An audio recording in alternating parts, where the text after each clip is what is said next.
आइए आज हम आपको मैथ से रिलेटेड कुछ इम्पोर्टेंट चीज़ें बताते हैं। इससे आपको बीजगणित में जो जो दिक्कतें आती हैं, पहले तो हम ओरल बताए थे लेकिन अब आपको हम रिटन बताएंगे। आइए देखते हैं।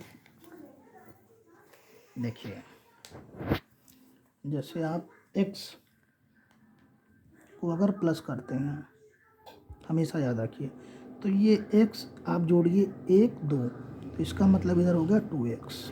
ठीक, अगर यहाँ 3 4 होता है तो वो 4x हो जाएगा।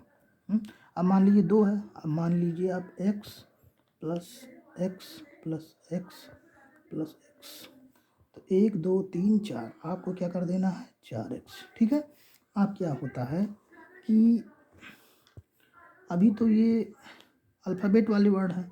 अब मान लीजिए डिजिट आ गया, आपका कोई संख्या आ गई, मान लीजिए 2x आ गया, तो आप क्या करेंगे 2x प्लस 2x है, तो क्या हो जाएगा 2 और 2 4 को जोड़ेंगे, फिर ये जो x है एक x निकाल के रख देंगे। ये हमेशा याद रखिए, 10x हो गया प्लस 11x हो गया, तो इन दोनों को हम जोड़ेंगे तो इसको और इसको जोड़ना है, तो ये क्या हो जाएगा 21x।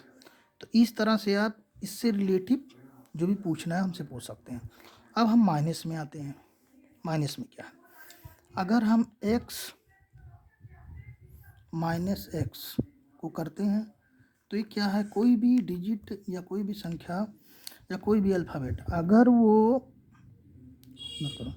अगर वो एक दूसरे से माइनस होता है तो उसका आंसर 0 आ जाता है सर। ठीक है, ये हो गया। फिर हम क्या करते हैं, मान लीजिए 2x है और माइनस एक्स है, तो आप क्या करेंगे, यहाँ पर एक माना जाता है। क्या माना जाता है, एक। तो 2 में से जब एक जाएगा तो क्या आ जाएगा सर, एक। तो एक इसमें लिखा नहीं जाता, उसमें एक्स लिखा जाएगा, एक आप नहीं लिख सकते इसमें।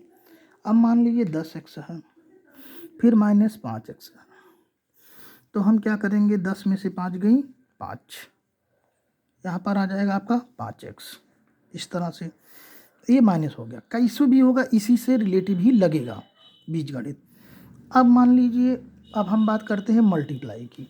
अब x गुणे x, तो ये क्या हो जाएगा, आपको कुछ नहीं करना है, ये 1 1 2 आ गया जैसे सब में होता है। फिर हम क्या करते हैं, x ये 2 यहाँ नहीं लगेगा, ये 2 यहाँ लग जाएगा, जिसको हम घात बोलते हैं। ठीक है, एक्स स्क्वायर हो गया। अब क्या करना, मान लो 2 है, अब इसके बाद में कहीं ये 4 हुआ, एक्स गुणे एक्स गुणे एक्स गुणे एक्स, ये 4 हुआ, 1 2 3 4, आप 4 गिनिए, एक्स के 4 लगा दीजिए, बस बाकी कुछ नहीं करना। अब क्या करना है, अब मान लीजिए 4x है, यहाँ पर 4 नहीं था लेकिन यहाँ पे 4 लगा है। अब क्या करते हैं कि 4x गुणे 4x, अब क्या करेंगे, तो आपको क्या करना है, 4 चौक 16 16। अब ये क्या है, x का है 2 है, तो आप क्या लगाएंगे एक्स स्क्वायर। इस तरह से करना है, कुछ भी हो इस तरह से रिलेटिव, ऐसे सवाल सिर्फ इसी से ही रिलेटिव लगेंगे। अब क्या आता है, x, ये भाग का चिन्ह है सर।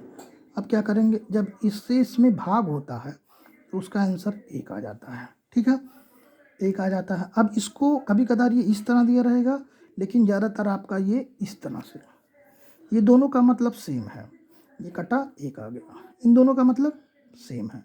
ठीक है, पन्ना नहीं, पन्ना दूसरा पलटते हैं। फिर उसके बाद में क्या है, अब मान लीजिए ये 5x है और ये 25x है, तो आप क्या करेंगे, आप सिर्फ इसको ही जैसे उसमें प्लस माइनस इसको किए थे उसी प्रकार इसको डिवाइड कर दीजिए। 5 कने 5 पचवम 25, तो 5x आ गया आंसर। इस तरह होता है। ठीक है, इस तरह रहेगा। मान लीजिए, और एक चीज़ जान लीजिए कि ये काट देगा, x को भी काट देगा ये। ठीक है सर, तो अगर इस तरह से है ये, तो अब इस तरह से है ये, तो ये भी काट देगा ये भी काट देगा, तो आपका 5 आंसर आ जाएगा। ये आपका डिवाइड में चलेगा, ये बहुत इंपॉर्टेंट चीज़ है। और दूसरी चीज़, अब हम आपको अंश और हर के बारे में बताएंगे। अंश अंश और हर क्या होता है। अंश जैसे जो जिस तरह से हम ये लिखे हैं, मान लीजिए मैं 16 लिखा हूँ और ये 4 लिखा है, तो ये ऊपर वाला सर अंश होता है और नीचे वाला क्या होता है, हर होता है। दिस इज मोस्ट इम्पॉर्टेंट, ये बहुत इम्पॉर्टेंट है। ये अंश हो गया और ये हर हो गया। फिर उसके बाद में हम क्या करते हैं, ये अंश हर, ये इम्पॉर्टेंट चीज़ है सर, अंश और हर आपको जानना चाहिए। और दूसरी चीज़ है, अगर मान लीजिए कभी ऐसे लिखा है, अब इसका हर पूछा जाए कि इसका हर क्या है, तो आपको पता नहीं हर क्या है, लेकिन हमेशा यहाँ पर एक माना जाता है। इस चीज़ को हमेशा ध्यान रखिए, यहाँ पर एक माना जाता है। तो आशा करता हूँ कि आपको ये सब आ गया होगा, और इसके बिना आपको मैथ बीजगणित नहीं आएगा। तो आप इस चीज़ को रखिए अपने दिमाग में और इसको लिख लीजिए अगर आपको नहीं आता है तो। ओके।